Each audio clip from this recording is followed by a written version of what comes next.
German troops are making final preparations for their deployment to Lithuania, part of NATO's 4,000-strong reinforcement in the Baltic states and Poland.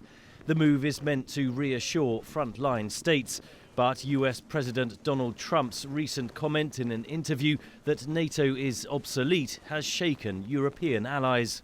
In addition to the crises we had last year, Ukraine, Syria, the South China Seas, North Korea, etc., now we appear to have almost panic in the transatlantic space. Is NATO obsolete or not? Is the European Union something which the US can or should ignore, or is the EU America's most important partner?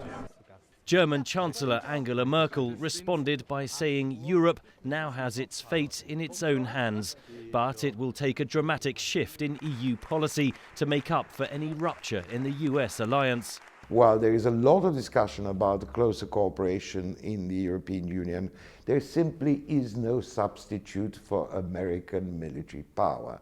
Up to 75% of all the military assets in NATO belong to the United States. Currently, Germany, along with several other European NATO allies, spend far less on defence than the 2% of GDP they pledged in 2014. There is a commitment in Germany to increase defence expenditure, but we are far off, and especially in an election year in Germany, we will remain far off any chance of a major boost in defence expenditure.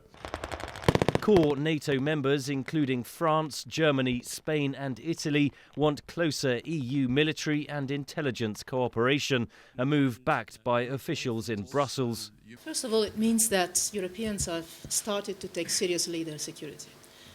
We've started to do this well before the UK referendum, well before the US elections, because security is a priority for Europeans. Britain has blocked efforts towards building an EU military alliance, fearing it could undermine NATO. But with Britain set to leave the bloc within the next few years, the calls for a European Union military force could grow louder. Henry Ridgwell for VOA News, London.